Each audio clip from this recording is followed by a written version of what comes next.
Día 136, lección 14, Evangelio de San Mateo. Quinto, ¿por qué leer este libro y cómo entenderlo? El Evangelio de Mateo es especialmente útil para entender porque la vida de Cristo fue el cumplimiento de las profecías del Antiguo Testamento. A Mateo le interesaba dar a entender que la mayor parte de Israel rechazó a Jesús y su reino, negándose a creer, porque vino como Mesías espiritual y no político, y que solo al fin del mundo Jesucristo vendrá en gloria, como el Rey de Reyes, a juzgar y gobernar las naciones. Sin embargo, este Evangelio no es solo para los judíos, como el mensaje de Jesucristo mismo. El Evangelio, según Mateo, iba dirigido finalmente a toda la Iglesia, revelando con fidelidad su alcance universal. Varios temas sobresalen en el libro. Mateo demuestra el derecho de Jesús de ser rey de Israel. El conflicto entre Jesús y los fariseos surge frecuentemente al unirse ellos a los saduceos, con quienes no estaban muy de acuerdo. Se unen para rechazar lo que Cristo decía. Mateo capítulo 16 versículos 11 y 12.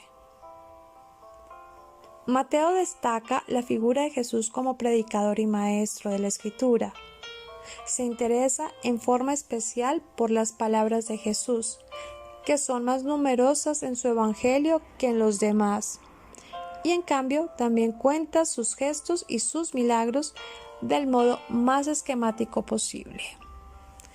No hay pues que extrañarse que Mateo haya construido su Evangelio en torno a 5 discursos, en los que reunió las palabras que Jesús pronunció en diferentes ocasiones.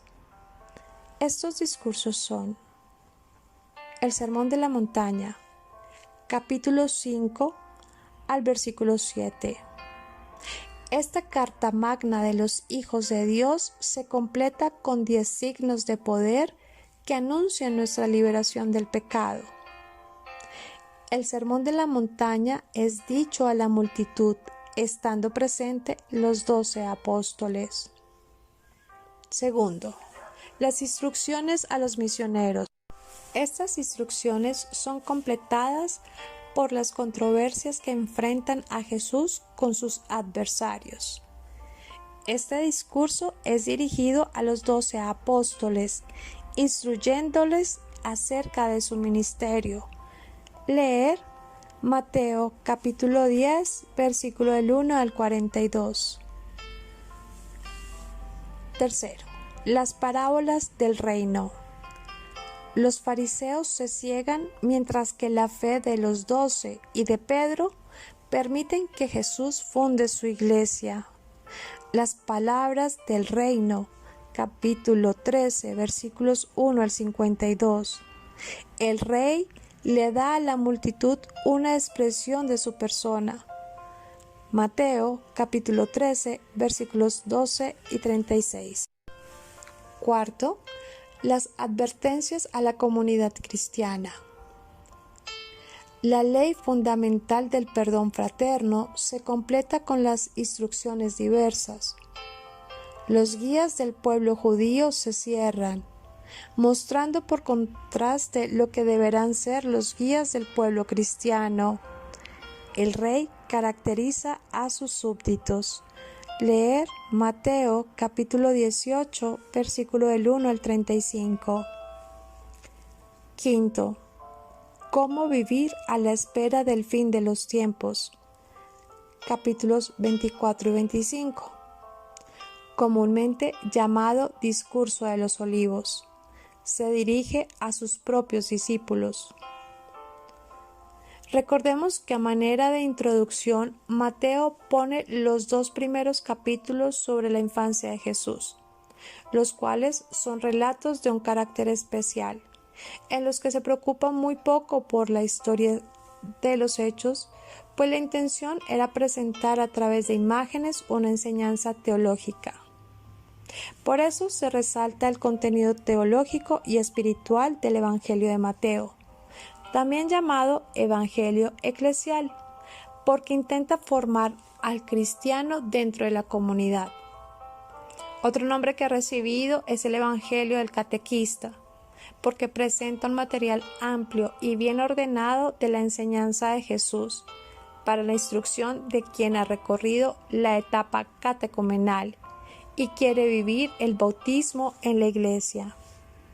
Da un catecismo del Reino Iglesia en los capítulos 14 al 17. Toda la predicación sobre el reino estaba orientada a la fundación de su Iglesia. La Iglesia sería el inicio de ese reino visible aquí en la tierra.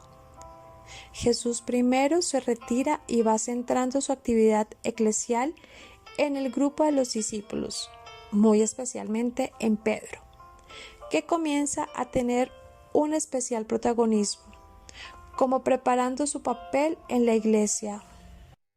Jesús convoca a los suyos en torno a Pedro.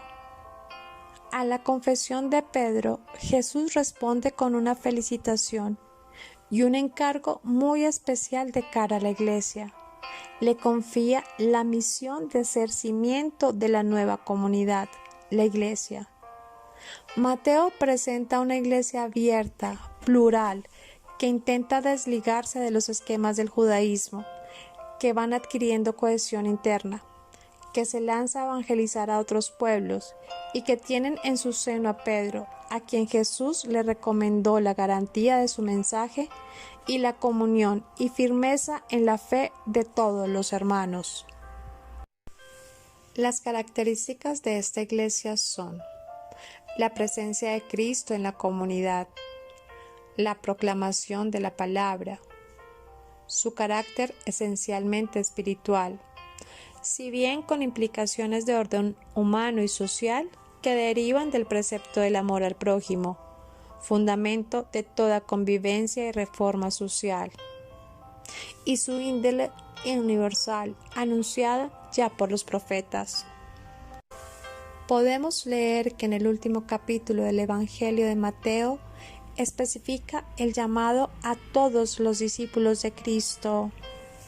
Por tanto, id y haced discípulos a todas las naciones, bautizándolos en el nombre del Padre, del Hijo y del Espíritu Santo, enseñándoles que guarden todas las cosas que os he mandado. Y he aquí, yo estoy con vosotros todos los días, hasta el fin del mundo. Amén. Leer Mateo capítulo 28, versículos 19 y 20. Esta es la misión de todos los cristianos que tienen un compromiso fiel con Jesucristo. El predicar las buenas nuevas de Jesucristo al mundo y enseñar las lecciones que Él manda.